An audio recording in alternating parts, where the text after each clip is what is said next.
Be mindful. You may never know who knows somebody, who kin to somebody, who saw what you posted.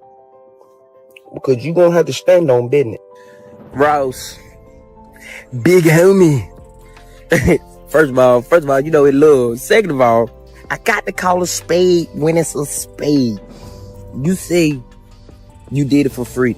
Everybody do it for free. Diddy and Ross, which they good buddies, okay? They gay. Who? Both. Rick Ross.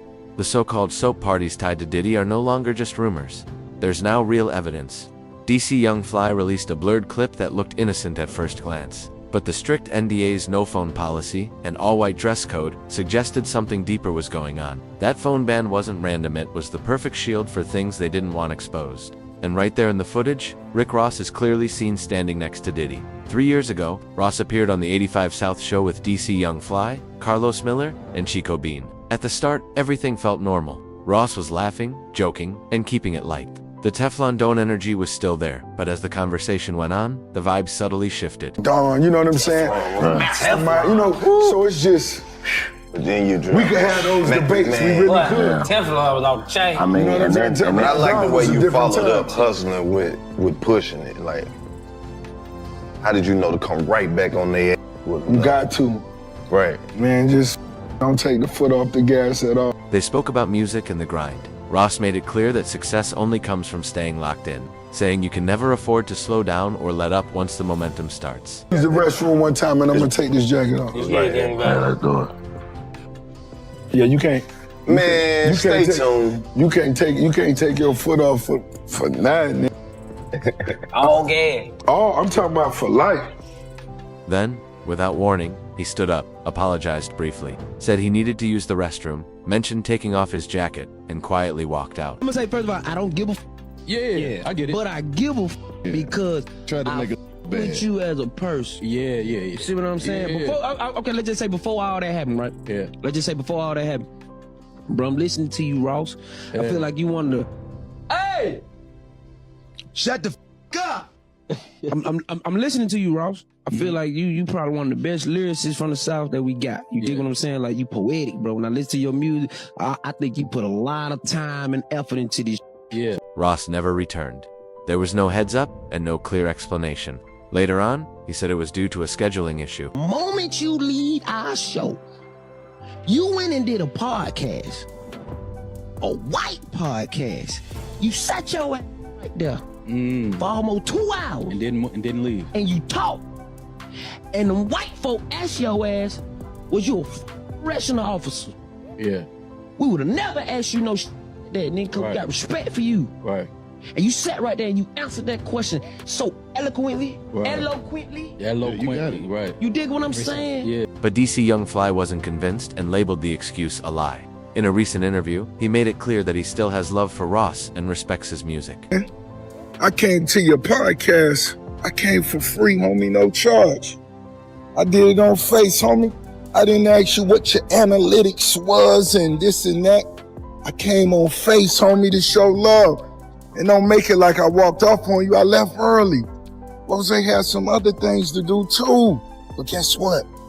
However, he felt the move was shady and even humiliating. DC explained that before everything went down, he genuinely admired Ross, even calling him one of the best lyricists to come out of the South. Next time I come for free, at least have me some lemon pepper wing stop at that.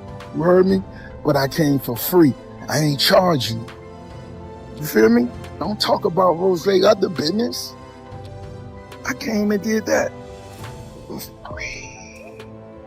And what is the analytics? How the show doing anyway, man? I come back on it, and when I'm gonna walk off that the next time, and this bitch say, Rose, was I doing? Of course not. He described Ross as someone truly poetic, who put serious time and effort into his music. DC said that walking out like that was humiliating. Rumors started circulating that Ross didn't want to face tough, unfiltered questions, those that might reveal what was really going on behind closed doors. DC added that after Ross abruptly left, he ended up sitting through nearly 2 hours of a White-run podcast. Ross, big homie. First of all, you know it love. Second of all, I got to call a spade when it's a spade. You say You did it for free. Everybody do it for free, Ross. You ain't the only nigga who did it for free. T.I. do it for free. Busta Rhymes did it for free. Snoop Dogg did it for free. Everybody who sat on that couch do it for free. He stayed put and even handled difficult questions, like whether he had ever been a correctional officer, something the 85 South crew would never have asked. DC said Ross responded to the White Run podcast with poise and eloquence, yet he couldn't even stick around with his own people. Now, that wasn't the biggest moment. Now, that's one of the viral moments, but Boosie, episode 8 million. Got Country Wayne, shit like 6, 7 million. Like, we do numbers, we do analytics. Our analytics, we was the biggest before you came, and we was the biggest afterwards. So you always got room to come back to be on the biggest podcast in the world, correct? You dig what I'm saying? But when you call a spade, it get... Fans began wondering what exactly Ross was trying to avoid. Ross played it off, telling DC he should be grateful. He even showed up for a few minutes. Later, Ross posted a video online in an attempt to shut the conversation down for good. But you didn't eat it. And we respect when shit to do, bro. Just tell us as soon as you come in, hey, little homies, I got an hour.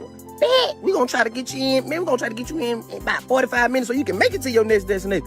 Don't pull up, act like you doing us a favor, and then just leave up without saying something. Just say something so we can know what's going on, gang. We ain't tripping.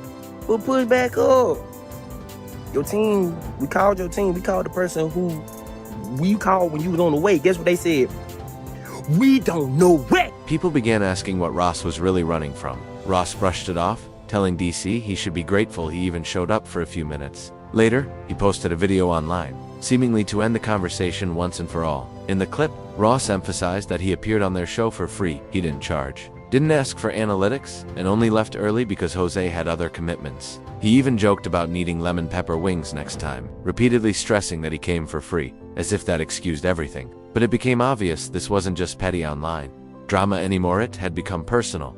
DC decided he wouldn't let Ross control the narrative. He pointed out that Ross wasn't the only big name who appeared for free T.I. Snoop Dogg and numerous legends had done the same. Acting like he was doing them a favor was absurd. And about the lemon pepper excuse, DC reminded everyone that the episode Ross walked out on still pulled 8 million views. Other episodes, like those with Country Wayne, reached 67 million. Their platform remained strong before and after Ross, DC said. Ross should have simply been upfront about limited time, instead of sneaking out, leaving even his team unaware of his whereabouts. Questions began swirling. Why did Ross vanish? Rumors linked him to Diddy Beyond Music, suggesting something bigger was happening behind the scenes. Soon after, DC dropped a blurred clip that hinted at more from covered all-white private party at Rick Ross' promised land estate. Guests had signed NDAs, their phones were confiscated, and the thick soap clouds hid most of the action. The timing raised eyebrows because DC shared it right after Ross promoted another pool party for August 2nd. Inviting DC to host, Ross hyped the event, promising it would be a vibe. Since the Diddy freak-off allegations, celebrity pool parties have been under a microscope. Old footage and lyrics resurfaced, including a 2013 Ross line referencing Molly and champagne. Back then, it cost him brand deals, but the backlash faded. Now, people saw it as a bread. 50 Cent even hinted in his Diddy documentary that bottles, hidden parties, and women who later said they couldn't recall nights would be exposed. The foam party clip took on a life of its own. Fans slowed it down, froze frames, and noticed details like a guest not on the invite list. Wearing a metallic bracelet with a unique emblem, it suggested a connection to Diddy's circle without naming anyone. Things got darker. In 2018, Jonathan Odu opened fire at Trump National Doral during questioning. He claimed he had been kept as a slave by Diddy and alleged that both Diddy and Ross were part of secret rituals. He claimed he was forced into acts with Cassie and described multiple encounters, overhearing even more. Back then, people dismissed him as a conspiracy theorist, but after Cassie's lawsuit and leaked party footage, many reconsidered. Jonathan also alleged rituals, mind programming, and ties to secret societies, mentioning symbols, contracts, and high-profile lawyers. He even suggested Tupac's death was staged to boost sales and fame. While some claims were wild, one detail gained attention. During Diddy's BET Lifetime Achievement Award speech, he thanked Kenny Mazelis by name-lending credibility to Jonathan's story. Every piece Jonathan mentioned, NDA's secret parties, has since been confirmed in part by unrelated sources. Suddenly, those foam parties looked less like fun and more like initiation ceremonies. Thick foam, all-white dress codes, no phones, NDAs, it all seemed ritualistic. Old footage of Diddy and Ross laughing while covered in suds during car washes now appeared to carry hidden meaning. When DC released the blurred foam party clip, it felt like a warning. Things got messier when DC went live, visibly holding back tears. He said one of his own friends had secretly been disloyal. He reflected on growing up. When reckless words came with real-world consequences, the old law is still in effect. He warned, people better be mindful of what they post because eventually someone's going to make them stand on it. DC didn't name names, but the internet filled in the blanks.